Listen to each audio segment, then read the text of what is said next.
Harry stepped off an overnight train into Kyiv this morning. He walked into a security forum in a war zone. He named Vladimir Putin from the podium and told him to stop the war.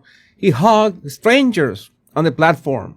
He talked about the forced deportation of Ukrainian children as a potential genocide.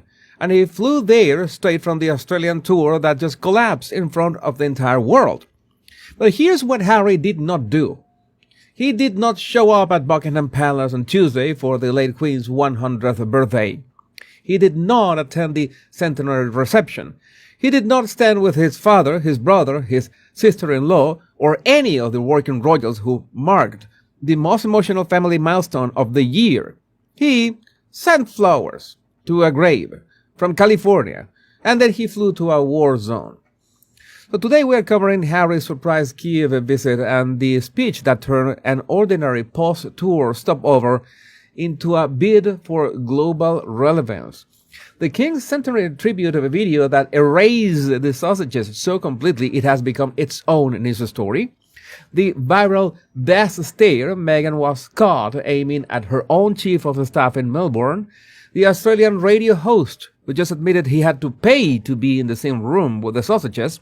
The quiet candle relabel after the world-clocked Meghan was selling her children as title merchandise, and the Bondi lifeguard moment where Harry actually told Meghan to calm down on camera. So welcome back, my Royal Rogues. My name is Jesus Enrique Rosas. I'm the Royal Rogue. Let's get down to it. Oh, let's start with a second. Okay, let's start with Kyiv because the timing on this is everything. Harry landed in Australia 10 days ago for a tour that was sold to the world as philanthropy and ended as the most savage Roy Morgan poll of his post-royal career. 81% of Australians said the visit did not improve their opinion of him. 87% said it would not repair the relationship with his father. The Bondi sunbather refused to lift her head. You remember her, right? The Irwins refused to take the meeting. And the moment that wreckage became impossible to spin, Harry boarded a plane, crossed Europe, took an overnight train from Poland, and walked into the Kyiv security forum in front of cameras that were not assembled by his own team. So, he addressed Putin directly. He said, "There is still a moment now to stop this war." He accused Russia of deliberate attacks on civilians, mass killings, torture, sexual violence, and the forced deportation of entire populations. And he framed the trafficking of Ukrainian children as a campaign designed to erase who they are. He invoked the United States by name and the 1994 Budapest Memorandum that promised security in exchange for Ukraine surrendering its nuclear weapons. He said, "I am not here as a politician. I'm here as a soldier who understands service." Go figure. And he is reportedly walking a Halo Trust minefield in the coming days in a bid-for-bid reenactment of his mother's 1997 Angola visit again. Now here's the part the cheering coverage is missing. This is a man whose own grandmother turned 100 a few days ago. Buckingham Palace held a centenary reception. King Charles released a video tribute to Darling Mama. Princess Anne opened the Queen Elizabeth II Garden in Regent's Park. The Royal Collection Trust opened the largest fashion exhibition of her reign. And Harry, the grandson who wrote 400 pages about how much that woman meant to him, quote-unquote, was in California arranging a wreath by proxy through the People magazine pipeline. Then he booked the next flight to a war zone so a different camera could catch him being decisive about something, anywhere that was not the family he walked away from. So Diana walked the Angola minefield in 1997 and the world wept. Harry, at 41, can borrow her trench coat and her route map, but he cannot borrow what she had. Because Diana was not running from a 100th birthday she chose not to attend. Now let's talk about the King's tribute video, by the way, because it told you everything you need to know about where the royal family actually stands on the question of Harry. Charles released a 3-minute film on April 21st to mark his mother's centenary. William was in it. Catherine was in it. George, Charlotte, and Louis were in it. The video closes with that famous young Princess Elizabeth line that we can each play our part to make the world of tomorrow a better and happier place. And the entire production featured 9 working royals. Harry was not one of them. Well, he's not a working royal, but you get what I'm saying. And Meghan was not one of them, of course. Archie or Lily was not one of them. But this was not an accidental edit. Charles approves every frame of every official film that leaves his press office.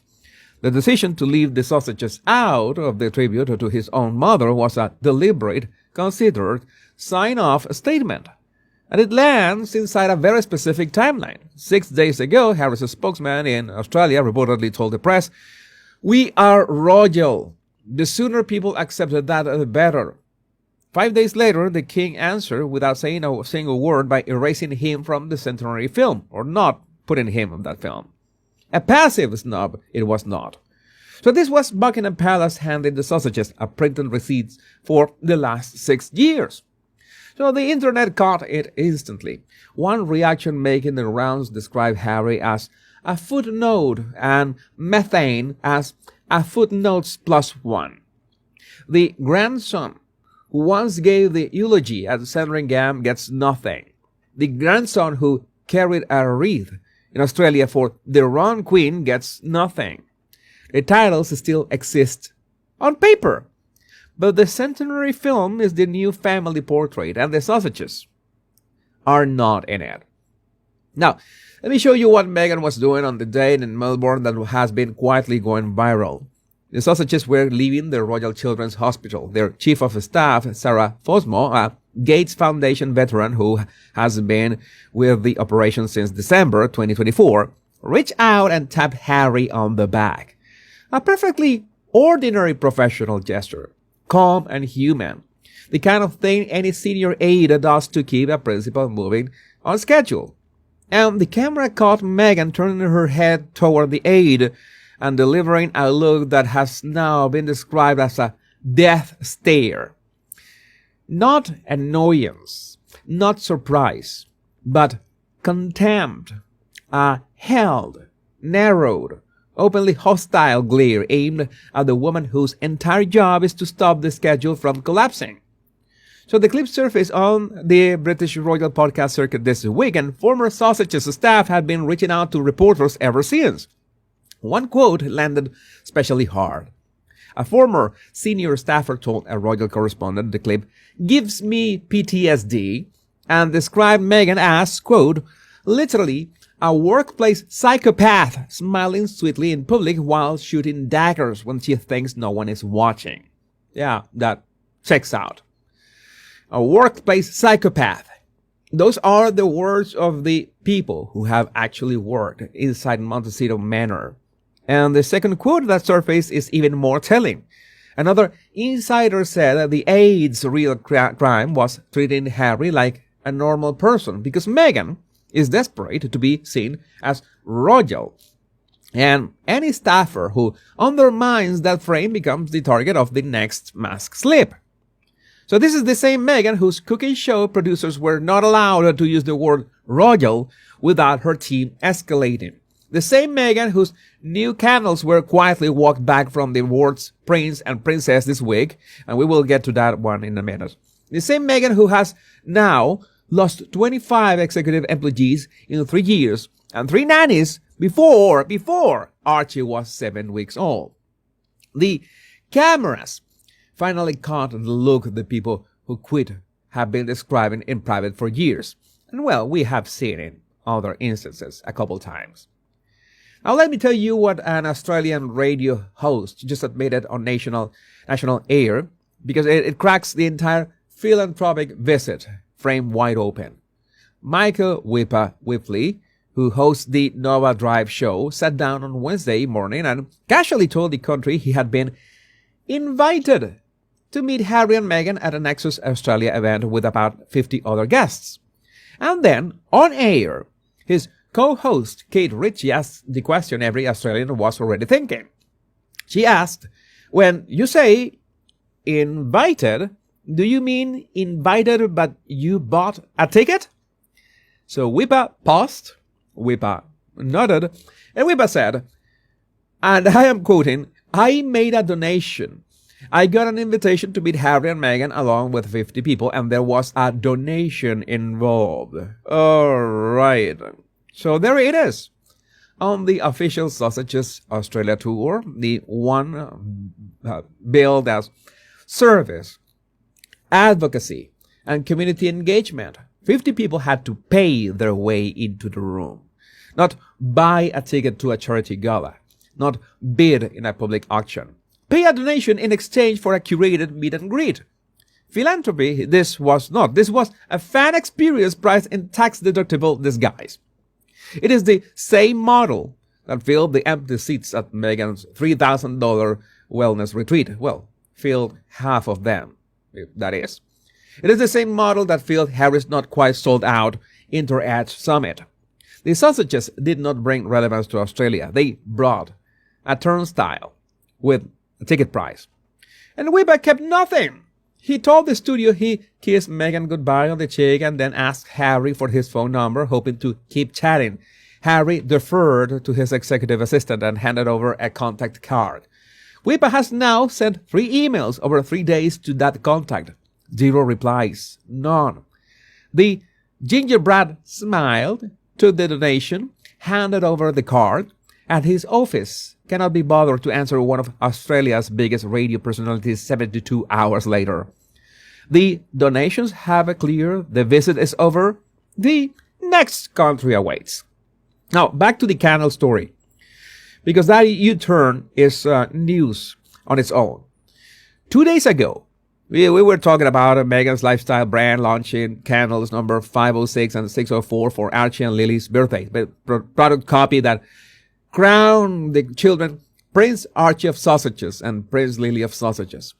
Royal author Phil Dampier said the palace would take a dim view of that. And the internet exploded. The Mother's Day edit went live anyway on April 22nd. And then, quietly, with no announcement, no statement, and no acknowledgement, the words Prince and Princess disappear from the candle descriptions.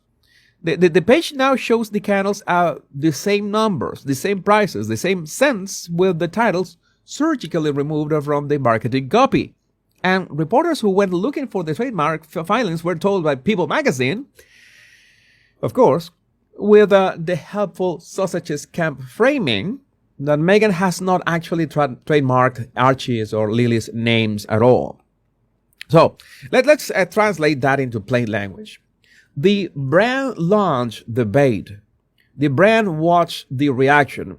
The brand pulled the bait, and the brand being Meghan, so to speak. And now the brand, Meghan, wants you to forget the bait was ever there. So the titles were never about pride. They were about price. And the moment the price tag started costing more in headlines that it earned in chocolates and matchboxes, the titles came off the candle and the press release was rewritten in real time. So let's close with the Bondi clip, because a new piece of footage from that beach visit just surfaced, and it is one of the funniest body language moments of the entire tour. Harry and Meghan were leaving the meeting with the Bondi terror attack survivors. A young male Australian lifeguard in his Bondi vest and swim cap was standing in the path. Meghan walked over and pulled him into a long, tight, theatrical hug. The kind of hug staged for the cameras every single time. And from a step behind, Harry, clearly, audibly, on camera, yelled out, "Easy, easy." The crowd laughed. Meghan laughed. The lifeguard grinned. And Harry, who has spent the entire tour performing emotional regulation, slipped into the most honest sentence he has spoken on Australian soil. He told his wife to ease off the lifeguard, out loud, in public. Now, flip the genders for a second. If Harry had hugged a female lifeguard for that long, with that posture, in front of those cameras, the sausage's PR machine would have had the entire Daily Mail staff under legal threat by lunchtime. But Meghan does it. Harry deflects with a joke. The press laughs along, and the couple climbs into the Range Rover and rolls off to the next ticketed appearance. The double standard is the entire operating system. And what the country actually saw in that frame was a husband who knows the camera is rolling, knows his wife knows it is rolling, and chose the lifeguard as the easiest punchline. So 3 days later, Harry was on a train to Kyiv, his wife was back in Montecito relaunching candles with the titles scrubbed off, and the Australian tour dossier has already been edited into whatever shape the next pitch deck requires. The brand keeps moving, the branding keeps changing, and the only constant is the bill. But let me know what you think about this in the comments. My name is Jesus Enrique Rosas. I'm the Royal Rogue. Much love and bliss.